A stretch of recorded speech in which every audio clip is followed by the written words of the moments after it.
जब अगर आपको झारखंड की बात करनी है तो आपको सब बात कर लेनी, मतलब हिंदू, मुसलमान, सिख, ईसाई, सरना, आदिवासी, ब्राह्मण, फॉरवर्ड, बैकवर्ड, राजपूत, भूमिया, हर बात करनी है आपको। 1932, 1936 स्थानीयता, नियोजन, फलाना ठिकाना, सब बात करनी है आपको। बात करनी है कि फलाना फलाना फलाना, लेकिन क्या बात नहीं करनी है? शिक्षा की बात आपको नहीं करनी है, रोजगार की बात आपको नहीं करनी। क्यों? क्योंकि झारखंड में पहले माटी की बात चलेगी, बाकी सब चीजें बाद में चलेगी। शिक्षा, रोजगार क्या, मैं एक बात बताता हूं आपको। आप सिर्फ भारत मित्र के पिछले पेजेस में चले जाइएगा, पिछले वीडियोस में चले जाइएगा, जिसमें हम भी आग लगाने वाली खबरें देखते हैं, जिससे दो समुदायों के बीच तनाव हो, दो लोग आमने सामने, और इसमें व्यू जाता है, लोग खूब देखते हैं। लेकिन वही हम खबर दिखाएंगे ये शिक्षा विभाग में भ्रष्टाचार हो रहा है, कोई नहीं देखता है। तो झारखंड के लोगों का ही जब इंटरेस्ट नहीं है तो किसी और का इंटरेस्ट क्यों होगा? तो हम ये नहीं कह रहे झारखंड के लोगों को सोच बदलने की, इसलिए क्योंकि अब तक सोच नहीं बदली तो आगे भी बदल करके कुछ उखाड़ नहीं पाएंगे। ठीक है, इसको गर्त में जाना ही है तो गर्त में लोग जाएंगे, कुछ नहीं कर सकते। लेकिन फिर भी चलिए हम अपना थोड़ा सा धर्म निभा देते हैं, हम आपको पोटका लिए चलते हैं। यहाँ स्कूल भवन पर ठेकेदार ने कब्जा कर लिया है, बच्चों को पढ़ने की जगह नहीं दी, लेकिन साइकिल बनाने वाले को जगह दे दी, और उससे वसूल भी करते हैं पैसे। यकीन नहीं है तो आप हमारी इस रिपोर्ट को देखिए। हमें पता है आपका इंटरेस्ट नहीं है, फिर भी हम दिखा रहे हैं।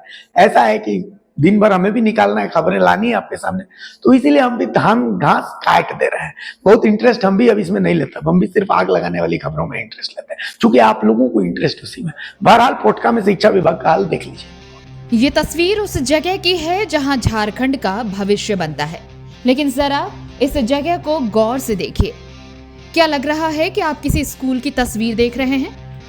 ये पोटका प्रखंड के जूड़ी पंचायत स्थित प्राथमिक विद्यालय है। यहाँ पढ़ने वाले 86 बच्चों के सामने कैसी स्थिति है, ये तस्वीरें बता रही हैं। इस स्कूल के आधे हिस्से पर ठेकेदार का कब्जा है। ठेकेदार ने साइकिल फिटिंग के लिए मिस्त्रियों को स्कूल परिसर में जगह दी है, और इसी की वजह से 3 क्लासरूम साइकिल के पार्ट्स से भरे पड़े हैं। ऐसे में केजी से 5वीं कक्षा तक के सभी बच्चों को सिर्फ 2 कमरों में ही पढ़ाई के लिए मजबूर होना पड़ रहा है। मेरा टोटल बच्चा 86 है, और अभी तो हम लोग का 2 ही कमरा में पढ़ा रहे हैं। और विभाग द्वारा जो आदेश दिया गया है, जो साइकिल फिटिंग का काम चल रहा है, मेरा स्कूल का 3 रूम ले लिया है। तो बच्चा लोग का यही दिक्कत है रहा पढ़ने लिखने में।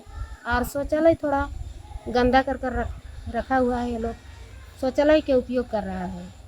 जो यहाँ पर काम कर रहा है लोग शौचालय के उपयोग कर रहा है, और हम लोग को बच्चा लोग अभी शौचालय भी नहीं जा रहा है मल देखकर।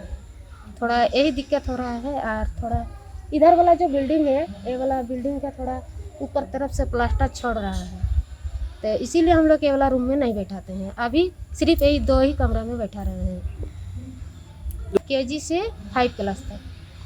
किस तरह से पढ़ा पाते हैं सब? इसी से बाहर में भी बैठाते हैं कुछ बच्चों को, और रूम में भी बैठाते हैं। जैसे 1, 2 को बाहर में, और 3, 4, 5 को अंदर में, और केजी को भी अंदर में ही रखते हैं। छोटा बच्चा है, कहीं पानी उनी में अगर चला जाएगा दिक्कत हो जाएगा। स्कूल की प्रधानाध्यापिका मोगली रानी महतो कहती हैं कि मिस्त्रियों ने न सिर्फ क्लासरूम पर कब्जा किया है, बल्कि स्कूल के शौचालय को भी गंदा कर दिया है, जिसकी वजह से बच्चों को दिक्कतें हो रही हैं और बदबू परेशान अलग कर रही है। इस मामले में कई बार अधिकारियों से शिकायत की गई, लेकिन अब तक कोई सुनवाई नहीं हुई। भर गया, गंदगी नहीं कर रहे, पानी मारा हो जाता है। 2 दिन तो आया वहाँ ना आए, 2 दिन में कितना गंदा कर सकते हैं, खत्म होता है गंदा। कितने लोग हैं आप लोग? 9 आदमी।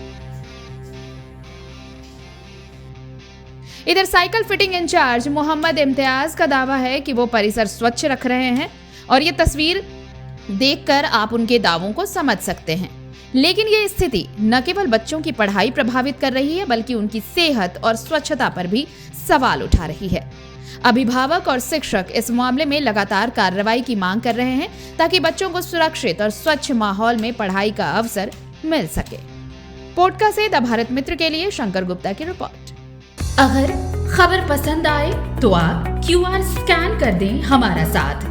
आपका एक छोटा आर्थिक सहयोग है हमारा बड़ा हौसला। द भारत मित्र, बुलंद भारत की बुलंद तस्वीर।